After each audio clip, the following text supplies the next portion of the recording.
অপরাজিতা বিল এখনো আইনে পরিণত হয়নি। অবিলম্বে এই বিলকে আইনে পরিণত করার দাবিতে রবিবার রাজ্য জুড়ে আন্দোলনে সামিল হয়েছে মহিলা তৃণমূল কংগ্রেস। এই ইস্যুকে সামনে রেখে উত্তর দিনাজপুর জেলার হেমতাবাদে নতুন বাসস্ট্যান্ডে জেলা পরিষদ মার্কেটে ধর্ণা সভা করল ব্লক মহিলা তৃণমূল কংগ্রেস। ধর্ষণে অভিযুক্তদের কঠোর শাস্তি প্রদানের লক্ষ্যে রাজ্য সরকার এনেছে এই অপরাজিতা বিল, যা ইতিমধ্যেই রাজ্য বিধানসভায় পাশ হয়েছে। অপেক্ষা শুধু রাষ্ট্রপতির স্বাক্ষরের, তারপরেই এই বিল আইনে পরিণত হবে।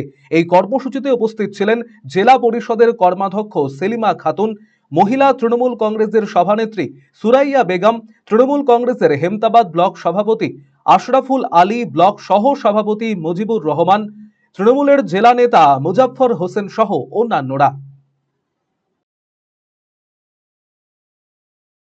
মাননীয় মুখ্যমন্ত্রী, সারা ভারতবর্ষের মহিলা নেত্রী মাননীয় মুখ্যমন্ত্রী মমতা ব্যানার্জি, তিনি 3রা সেপ্টেম্বর যে বিলটা নিয়ে এসেছিলেন, বিধানসভা পাশ করেছেন, সেই বিলটা অপরাজিতা বিল। সেই বিলটা হচ্ছে কেন্দ্র সরকার কোনো কারণে কেন্দ্র সরকার সেই বিলটাকে সরকারি স্বীকৃতি দিচ্ছে না। তাই আমাদের নেত্রীর নির্দেশে, মমতা ব্যানার্জির নির্দেশে আমরা আজকে 2 দিনব্যাপী এই প্রোগ্রাম করছি।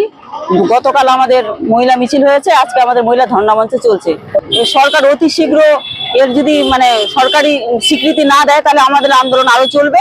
কারণ আমরা হেমতাবাদ ব্লক মহিলা তৃণমূল কংগ্রেসের পক্ষ থেকে আমরা সবাই মিলে একত্রিত হয়েছি। আমরা এই বিলের জন্য আমরা আরো আন্দোলন চালিয়ে যাব।